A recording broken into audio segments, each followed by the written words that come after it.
Bien, messieurs, donc nous avons fait entrer ensemble nos collègues en des horaires pressés. Donc nous allons d'abord entendre le docteur Philippe de Chazourne, qui est médecin généraliste à La Réunion et membre du Formendep, Association pour une formation professionnelle indépendante, qui est membre par ailleurs d'un certain nombre de comités auprès de la HAS notamment, en tant que représentant de l'URML de La Réunion. Alors nous demandons d'abord à nos intervenants les liens d'intérêt éventuels qui ont pu les unir à l'industrie. Bonjour Messieurs les députés, bonjour Monsieur le rapporteur, bonjour Monsieur le Président. Je voulais faire quelques remerciements tout d'abord, parce que si je suis aussi ici aujourd'hui, je crois que c'est après une démarche de plus de 10 ans, en commençant par mon implication au niveau de l'ANDEM, puis de l'ANAES, puis de l'HAS avec le professeur Matillon. Je crois qu'il faut remercier aussi tous les gens qui sont considérés comme des donneurs ou des relayeurs d'alerte, que ce soit Réne Frachon, Formendef ou Crast, Dupagne, etc. Et je crois que tout ça est le résultat de gens qui se sont impliqués depuis des années, un peu dans l'ombre. Alors au niveau de la déclaration de mes conflits d'intérêts, je ne dirais pas simplement comme certains le font et on le voit dans les visionnages des vidéos, je n'ai pas de conflit d'intérêts, point barre. Non. Je crois que je n'ai pas de conflit d'intérêts, ni lien d'intérêt avec l'industrie d'informatique, ni pour moi, ni pour les membres de ma famille, ni pour les quelques associations dont je suis le président, ni hier, ni ce jour, ni aujourd'hui, ni demain. Enfin, au moins, je l'espère. J'ai jamais été financé pour faire un voyage ou un congrès, malgré les nombreuses sollicitations. Et quand je vais exceptionnellement dans un repas dans une formation offerte par l'industrie pharmaceutique, je paye mon repas. Alors évidemment, les gens ils disent il a une drôle de tête celui-là, comme dirait la chanson. Néanmoins, je le fais, je demande une facture. Et je ne reçois plus les visiteurs médicaux depuis plus de 10 ans et je le regrette. Peut-être qu'on reviendra pourquoi je le regrette. Pour résumer, je n'ai aucun conflit d'intérêt. Aucune structure ne m'a payé mon voyage pour venir de La Réunion à ici, que pour vous d'ailleurs, ni mon hôtel de ce soir, ni mon absence du cabinet pendant quelques jours. Mais j'ai un conflit d'intérêt majeur. C'est celui un jour l'espoir de consacrer plus de temps. Là-dessus, il y a une participation au titre de la commission, Monsieur le Chazournier, une participation qui est normale au titre des frais de déplacement de la commission. Je ne la demandais pas, voilà. parce que je voulais être aussi indépendant de l'Assemblée. Je vous l'ai dit, non. D'accord, c'est gentil. Si vous ne voulez pas avoir de lien d'intérêt, vous avez un lien d'intérêt avec l'Assemblée nationale, puisque vous avez un député. Bon. Donc, voilà, j'ai un conflit d'intérêt majeur, c'est ne plus perdre de temps pour expliquer des contre-vérités aux patients, ça nous plombe nos consultations, et ça c'est vraiment un conflit d'intérêt. Et j'espère ne plus l'avoir après. Je crois que je suis là aujourd'hui, c'est pas tellement pour l'affaire Mediator. L'affaire Mediator n'est qu'une goutte d'eau qui fait déborder le vase de tout un tas de futures affaires, au moins je l'espère. Alors, je suis bien moins connu que l'ensemble des orateurs précédents. Je me considère comme médecin de terrain à l'île de la Réunion depuis plus de 20 ans. Je suis correspondant de la HAS depuis plus de 10 ans à la Réunion. Et j'ai participé de nombreuses fois sur les outils de l'évaluation des pratiques professionnelles, puisque c'est une des missions de l'ANDEM, puis de l'ANAES, puis de l'HAS. Et j'ai fait partie d'un certain nombre de comités de travail, des groupes de travaux, dans des réactions, notamment pour le HPV, et puis des groupes de lecture, notamment sur la charte de la visite médicale. Il y a 5 ans que j'ai ici, et qui n'est que ni plus ni moins la validation d'un contenant sans aucune appréciation sur le contenu. Voilà ce que c'est que la charte de la visite médicale, dont tout le monde dit qu'elle est intéressante. En fait, il n'y a rien dedans, si ce n'est un système une accumulation de processus qui, en eux-mêmes, sont évidemment valables. J'ai paradoxalement, ou non paradoxalement, je ne sais pas s'il faut le dire, participé à la formation des visiteurs médicaux. Ça m'intéresse de savoir ce qu'ils apprenaient, ces visiteurs médicaux, non pas par l'industrie, puisque en fait maintenant c'est officiel, ils ont un diplôme, donc par la faculté, la Société de formation permanente de la faculté de la Réunion. Pendant 2 ans, c'est très très très intéressant, et ils ont beaucoup de connaissances. J'ai tout le référentiel ici, pour ceux que ça intéresse, des références, des connaissances qui... C'est pour ça que je le regrettais tout à l'heure de ne plus les recevoir, notamment en matière de physiologie, de biochimie, tout un tas de choses qui nous permettraient de mieux comprendre le pourquoi du comment dans nos prescriptions médicales. Alors, je suis président aussi d'une association, Medocéan, pour lequel on pourrait peut-être être, je suis mandaté aujourd'hui, mais si ce n'est que je viens vraiment à mon compte personnel, qui militons donc pour cette démarche qualité depuis plus de 10 ans. Je suis un élu Union régionale des médecins libéraux, maintenant URPS, Union régionale des professionnels de santé, même si chez nous on a gardé l'URMEL comme sigle. Je suis complètement minoritaire, donc absent pas porte-parole de chez eux. Néanmoins, j'ai accepté de faire partie du groupe Mediator qui a été formé à cette occasion et je vous lirai en fin de mes propos une lettre du collectif Mediator, des patients, qui a été le premier collectif à La Réunion à porter plainte contre le laboratoire Servier et l'AFSAPS, il y a un mois environ, et qu'on a rencontré il y a 15 jours. Et à qui j'ai demandé, si vous voulez, je lirai une petite lettre de leur part vous concernant. Alors, avant de vous donner quelques préconisations, parce qu'il me semble que le but de cette assemblée, c'est quand même de donner des préconisations pour essayer de voir comment ne plus avoir d'affaires Mediator, je voudrais vous rappeler qu'est-ce que c'est qu'une recommandation. Une recommandation, c'est quand même quelque chose qui se décline de tout en haut à tout en bas. Tout en haut, donc au niveau HAS, AFSAPS, éventuellement des GSS, si on peut appeler ça des recommandations, c'est plutôt des préconisations. Mais parlons de la HAS, donc de tout en haut, tout en bas. Tout en bas, c'est qui? C'est le médecin prescripteur, certains leaders d'opinion experts en hôpitaux ou des spécialistes, les infirmières, les patients, etc. Voilà. Donc l'importance d'une recommandation, si elle est biaisée au départ, ce biais de cette recommandation va se répercuter jusqu'à la base, nous-mêmes. C'est-à-dire les 120 000 prescripteurs. Et ça, c'est vraiment pour ne pas le perdre de vue. Comment se font ces recommandations? Ces recommandations se font à partir d'un groupe de travail. Moi, je vais un tout petit peu parler de savoir comment se font les recommandations au niveau de la HS.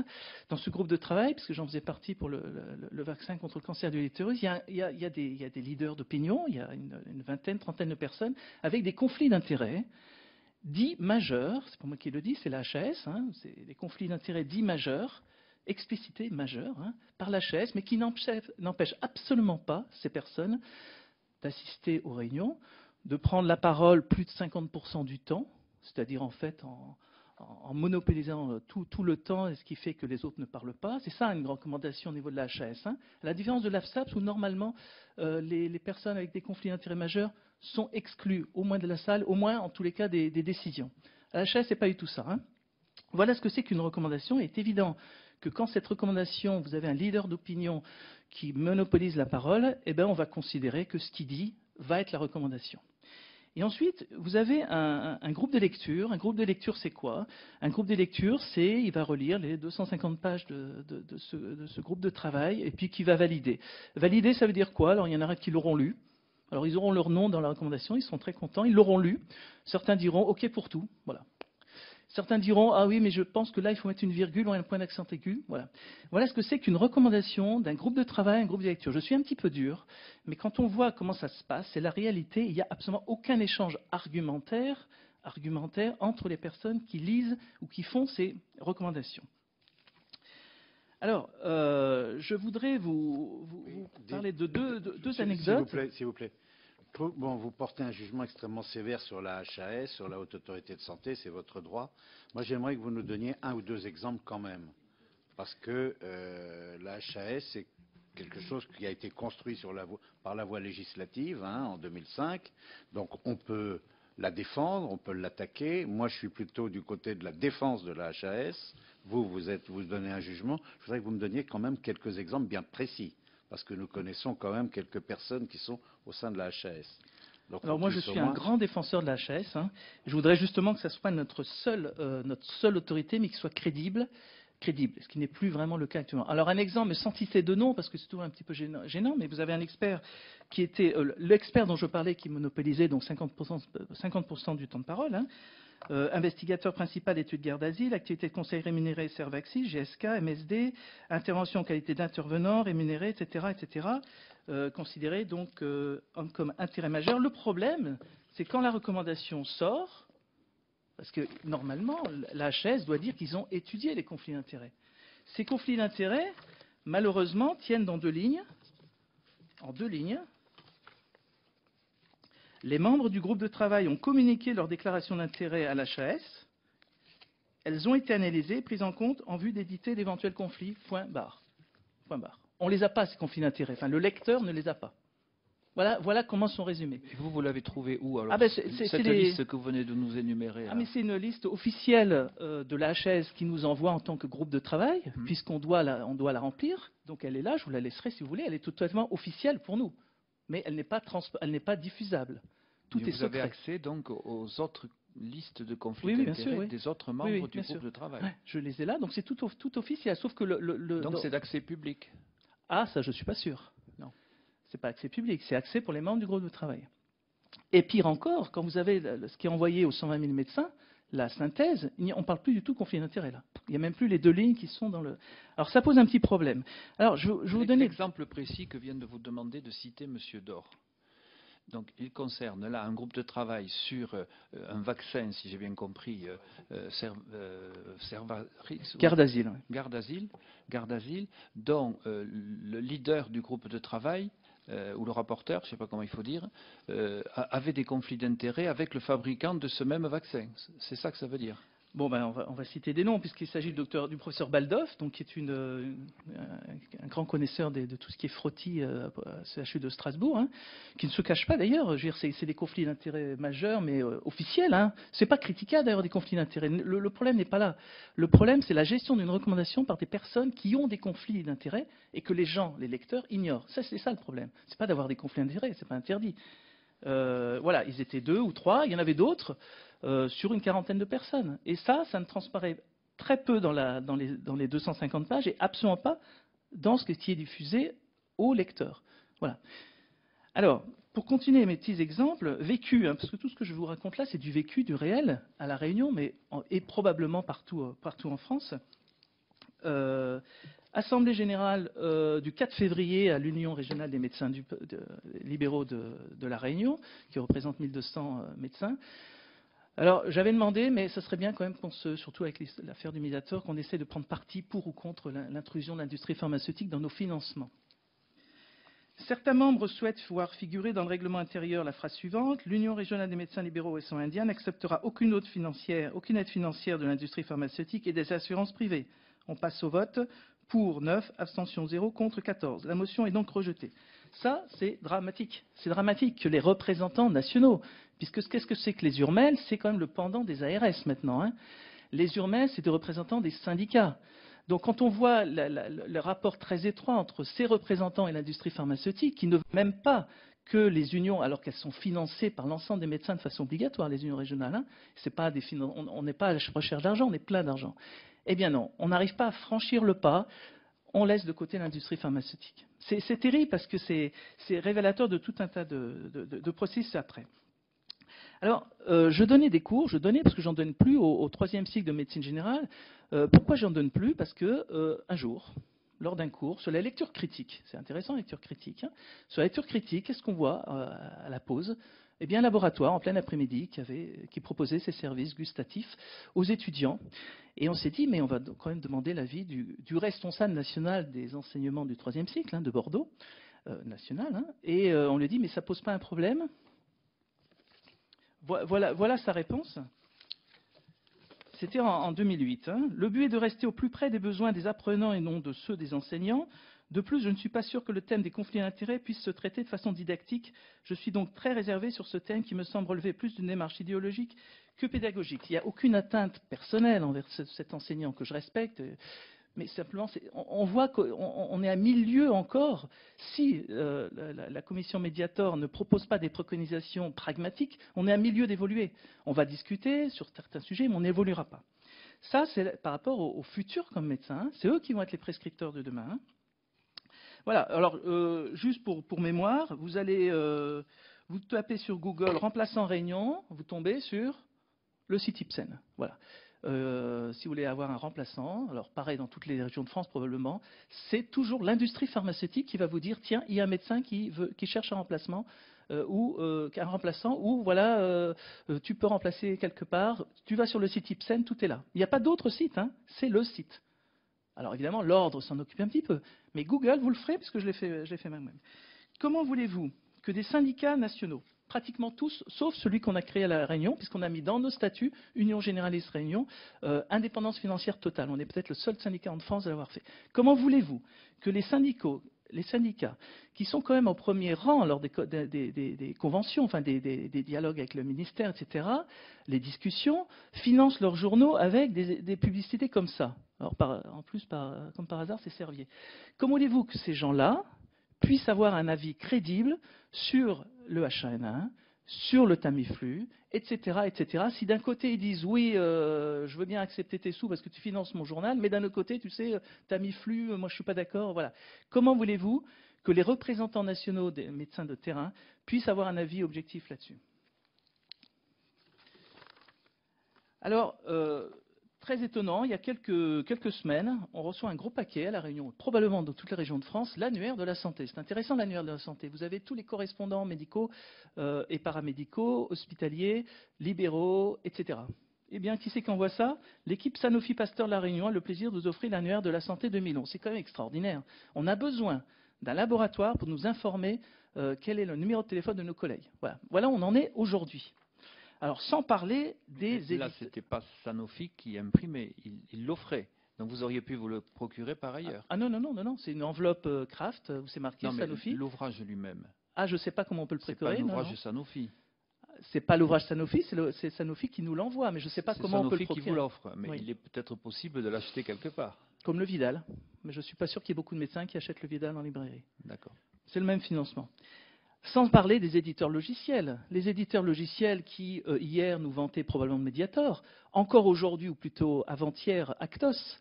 Les éditeurs logiciels, quand vous ouvrez une fiche patient, qu'est-ce qu'ils vous disent? Vaccinez vos jeunes filles, donnez-leur de lactose. Moi, ce que je voudrais, c'est ça, les éditeurs de logiciels. Ce que je voudrais, c'est me dire, mais attention, cette personne est diabétique, vous avez oublié de lui faire son hémoglobine glyquée depuis 4 mois. Voilà, là, il y a un reminder, ça m'intéresserait. Hein. Et pour l'histoire de lactose, c'est extraordinaire. Moi, il y a peu de temps, parce que je me dis, si on prescrit des glitazones, donc lactose, qui est responsable de la prescription? Qui?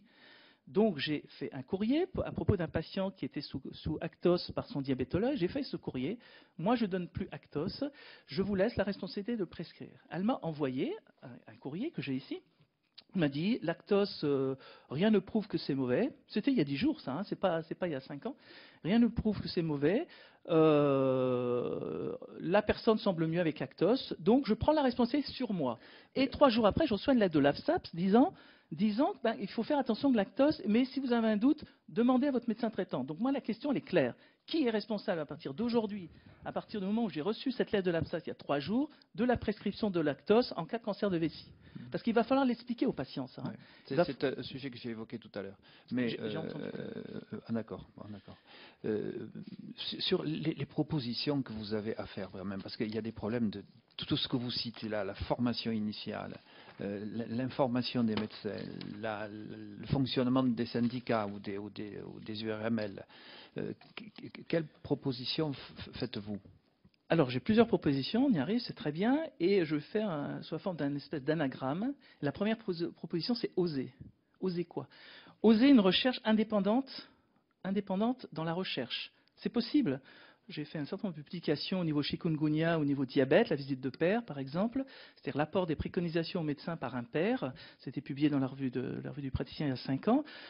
Pour les chikungunya, avec qui? Avec l'INSERM, ou le CICEC, puisque c'est la délégation régionale de l'INSERM, ou l'INVS, la délégation chez nous, c'est la CIR, cellule interrégionale d'épidémiologie, des fonds publics, et on arrive à des études très intéressantes, randomisées, avec une puissance suffisante pour en donner des conclusions. Alors pourquoi oser? Moi, j'ai demandé à notre charmante ARS qu'on a à La Réunion, il y a 1 an, en disant, mais écoutez, on ne sait pas trop, le H1N1, ça tue pas, la grippe saisonnière, ça tue pas, le Tamiflu, ça protège de quelques heures, où il y a quelques intérêts, faisons un groupe randomisé, mais c'est resté lettre morte. Pourquoi ça reste lettre morte? Parce que les gens qui prennent des décisions ont une hiérarchie, et vous n'imaginez pas une ARS prendre sur elle-même, sans se référer au national, de prendre une décision qui serait de créer un groupe, faire une recherche dont les conclusions pourraient être complètement à l'inverse de ce que les préconisations de la DGS, qu'on a reçues il y a quelques jours, par rapport à la grippe H1N1 et la grippe saisonnière. Donc ça, c'est important, c'est une de mes préconisations. c'est-à-dire réalisation de groupes régionaux pour des études randomisées. Ce n'est pas difficile à faire.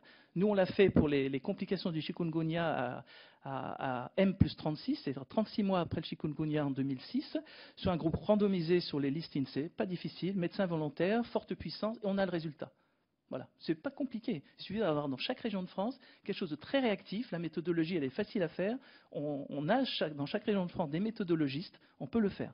Voilà des choses dont le résultat pourrait être très rapide en cas d'alerte ou même de façon générale.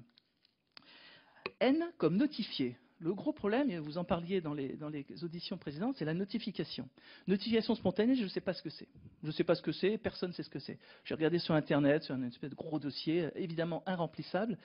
Pourquoi pas utiliser quand même un outil? Alors évidemment, les gens seront morts, mais au moins le certificat de décès. Le certificat de décès, vous mettez une case, le médecin dit suspicion peut-être d'un rapport entre une pathologie. Voilà, on remplit la case, c'est traité par l'INSEE, et puis voilà, quitte ensuite charge aux organismes responsables de faire un petit interrogatoire et de faire son enquête. Ça, c'est une notification spontanée qui pourrait être très facilement faite. Évidemment, ça intervient après le décès, mais on pourrait très bien envisager d'autres choses en pré-mortem. Ça, c'était donc la notification. C'est comme certifié.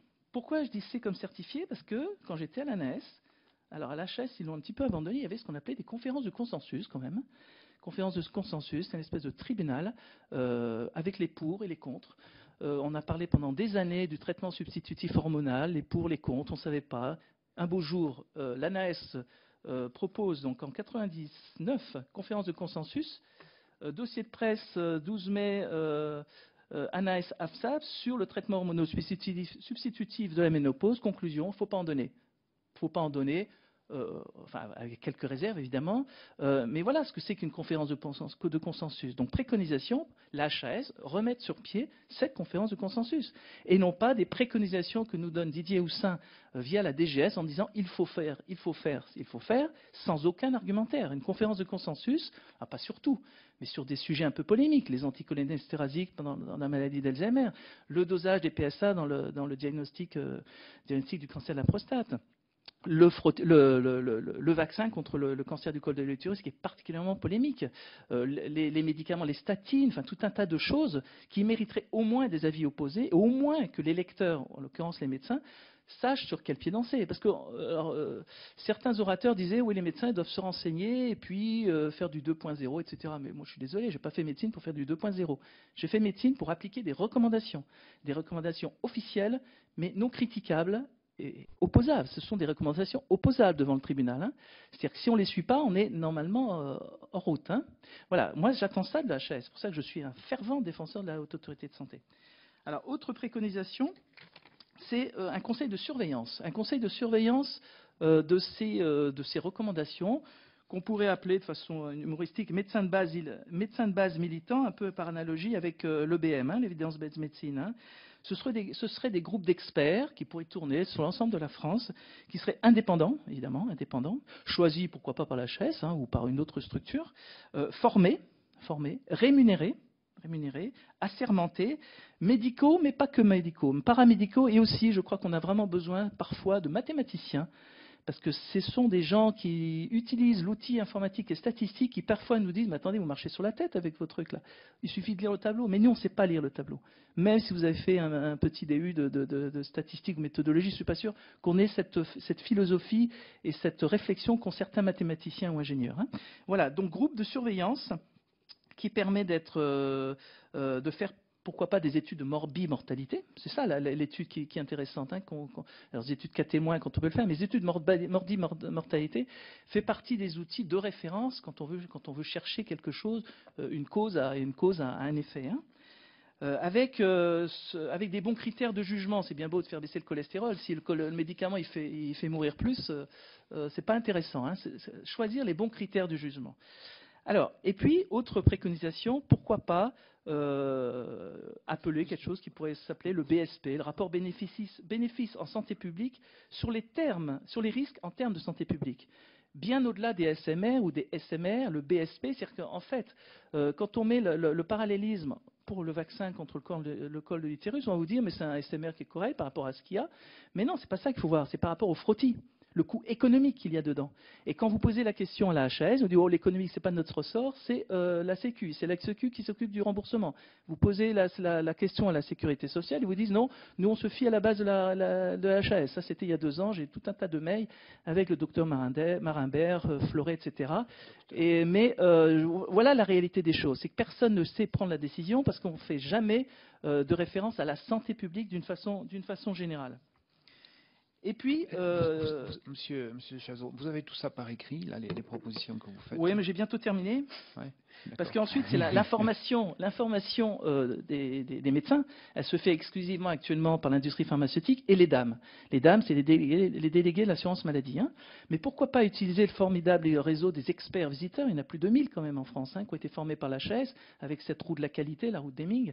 Pourquoi pas utiliser les correspondants de la HAS, les ex, on est au moins une centaine. Et pourquoi pas, je pousserai le vice jusqu'à dire, pourquoi pas utiliser les gens qui ont été formés par l'industrie pharmaceutique, parce qu'ils ont une connaissance au niveau du savoir physiologique, anatomique, biochimique vraiment nettement mieux que nous, mais évidemment payés par l'État. Hein.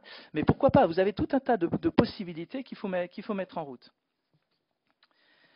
Voilà, et je voudrais terminer en vous lisant donc cette lettre.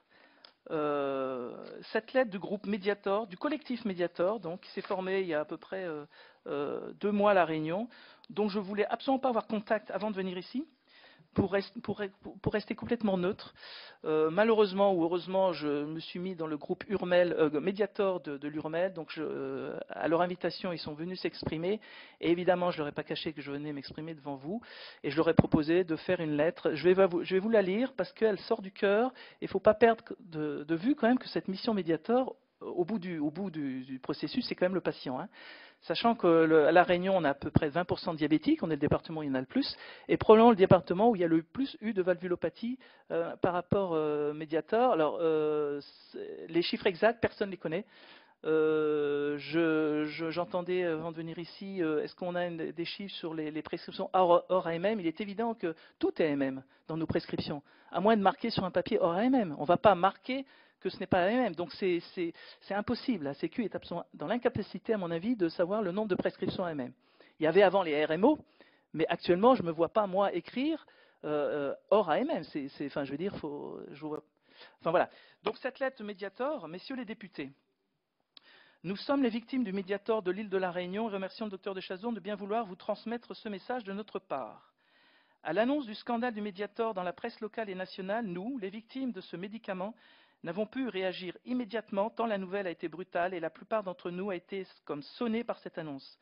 Nombre d'entre nous, déjà atteints par le diabète, qui est un véritable fléau dans notre île, engendrant de grandes souffrances physiques avec l'âge, il fallait en plus faire face à la souffrance morale d'autant plus intense qu'elle a été vécue comme une trahison puisque le laboratoire Servier a continué à le commercialiser en sachant pertinemment qu'il était dangereux depuis de nombreuses années et ceci à des fins purement mercantiles. Et que dire des médecins qui ont prescrit abondamment le médicament comme anorexigène sur les conseils des délégués médicaux envoyés par Servier? Les victimes se sont en plus senties doublement trahies par l'État au travers de la FSAPS qui n'a pas rempli sa mission de surveillance. Une fois le premier choc passé, nous sommes passés de l'amertume et la tristesse et à la colère et nous sommes réunis en collectif en demandant à un avocat réunionnais de nous présenter pour porter plainte contre le laboratoire Servier et contre la FSAPS et réclamer justice. Cela n'a pas été facile vu la grande précarité morale et financière dans laquelle vivent de nombreuses victimes, car comme par hasard, ce sont les plus pauvres qui ont été les plus touchés. Le fait de nous rassembler et de discuter entre nous nous a amenés à la conclusion de passer le message suivant à nos élus. Qu'au-delà de notre désir légitime d'indemnisation, bien que cela ne nous rende pas dans notre santé, notre collectif vous demande de veiller à l'avenir à ce qu'un tel scandale ne puisse jamais se reproduire, afin de protéger nos enfants contre ce genre de laboratoire où l'argent prime sur la santé et sur la vie. Chantal Etève, présidente du collectif Mediator, Réunion Océan Indien. Et un peu dans ce contexte, je vais vous faire une proposition. Je suis présidente de l'association Médocéan. Nous avons médiatisé le fait il y a quelques semaines que nous allons donner un Médocéan d'or aux gens qui arriveraient à faire des thèses de médecine générale et de santé publique sans l'appui de l'industrie pharmaceutique, puisque l'industrie pharmaceutique prenne les étudiants dès le berceau, dès la première année, on leur offre un joli sac dans les bancs de la faculté. Et la question que je vous pose, parce que je pense qu'il faut marquer avec des choses fortes cette affaire Mediator, est-ce que l'Assemblée nationale pourrait mettre son sceau sur un éventuel prix de thèse délivré par les universités pour montrer quand même ce désir d'indépendance et surtout ce désir de changement, parce que je crains que sinon, tout ce qu'on dit, tout ce que disent les orateurs précédents soit un petit peu mis à la corbeille. Merci. D'accord, merci. On transmettra votre souhait au président de la Commission et puis au président de l'Assemblée nationale. Hein. J'avais une question sur la lettre. Hein. Elle dit que dire des médecins qui ont prescrit abondamment le médicament comme anorexigène sur les conseils des délégués médicaux envoyés par Servier. Si vous avez des témoignages et des preuves, parce que pour le moment, ce genre de preuves n'existe pas à ma connaissance en tout cas. Hein. Il y a des assertions, il y a des plausibilités, mais ce serait intéressant s'il y avait des témoignages concrets qui nous parviennent. Monsieur Malo. Oui, juste une phrase, Monsieur le Président. Je suis vraiment désolé, je vais devoir vous quitter, mais je veux rebondir sur ce que vous dites, puisque lorsque nous avons interrogé et auditionné, dit-on, sur la formule consacrée du laboratoire Servier ici même, ils ont affirmé qu'ils avaient donné instruction à leurs visiteurs médicaux de détromper tous les médecins qui prescrivaient à tort le Mediator comme un anorexigène, puisque le médicament, selon eux, n'est absolument pas un coupe-faim. Donc ça va au-delà de ce qui est affirmé dans cette lettre, puisque le laboratoire Servier affirme qu'il disait exactement le contraire. Donc si vous avez des éléments, je rebondis sur ce que dit Gérard Bapt, si vous avez des éléments qui confortent l'affirmation qui est dans ce courrier, nous en sommes évidemment preneurs. Et je me tourne vers le Président pour poser une autre question en réalité à la suite de l'audition de Servier, excusez-moi, lorsque nous l'avons interrogé sur l'argent. C'est moi qui posais la question sur le montant des crédits que le laboratoire Servier consacre chaque année à la formation des professionnels de santé, des médecins en particulier. Je leur ai demandé une évaluation, une estimation de ce montant annuel consacré par le laboratoire à cela, puisque d'après moi, cet argent devrait être versé sous forme d'impôt, de façon à ce que la collectivité publique ensuite finance la formation des médecins. C'est une définition de l'impôt qui me paraît tout à fait convenable. Le laboratoire Servier s'est engagé à nous donner cette information. Je ne suis pas sûr que nous l'ayons reçue. Et comme je suis assez tenace, je pense qu'il serait bon de rappeler au laboratoire Servier cette proposition, cet engagement qu'ils ont pris à notre égard, de nous donner ces éléments chiffrés pour alimenter nos réflexions et nos conclusions. D'accord, on le rappellera. Bien. Oui. Petite précision concernant la lettre. Donc évidemment, on n'a aucun chiffre, ce que vous nous demandez, mais il y a un gros problème, et je pense que c'est la même chose en métropole, c'est que pour porter plainte contre Servier ou l'AFSAPS, les patients ont besoin du dossier médical. Et il y a quasiment un refus total des médecins de délivrer le dossier médical. Alors je ne sais pas pourquoi. C'est illégal, ça.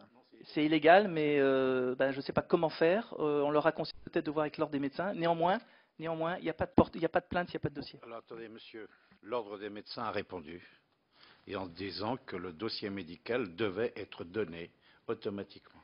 Donc il n'y a aucune arrière-pensée. Voilà. Non, moi, vous m'étonnez quand même un petit peu. Je vais vous mettre ça hors rapport. Je suis issu de 3 générations de médecins. Tout le monde a aimé ce métier. Je crois l'avoir fait correctement pendant 40 ans. Vous avez un jugement sur la médecine qui me fait peur, qui m'inquiète beaucoup. Et je ne suis pas du tout en phase avec tout ce que vous avez dit. Parce que vous avez montré une médecine qui est complètement, à la limite, qui pourrait presque s'orienter vers la fonctionnalisation, au mauvais mot du terme, de la médecine, et ce serait très dangereux. Donc moi, je suis très inquiet de tout ce que vous avez dit. Mais c'est peut-être l'apanage de l'âge. Hein. Vous êtes beaucoup plus jeune, donc vous avez le droit d'avoir ce jugement. Bien, bon, on va pas prolonger ces échanges. Moi, j'ai trouvé quelques propositions intéressantes, ce d'autant plus que, en ce qui concerne la médecine de premier recours, donc libérale, elle rejoint une des dimensions de la définition qui a été donnée par la loi HPST de la médecine de premier recours, qui doit participer, y compris à la recherche, en matière de santé publique, donner un contenu de santé publique à la médecine de premier recours. Je pense que cette proposition qui a été faite autour des CIR de constituer des groupes qui travailleraient sur tel et tel sujet de santé publique, je pense que c'est quelque chose qui pourrait être retenu. Bien, je vous remercie, Monsieur de Chazot, d'être venu de si loin. Je sais que vous avez d'autres rendez-vous. Et je vais donc... Vous avez rendez-vous à Paris,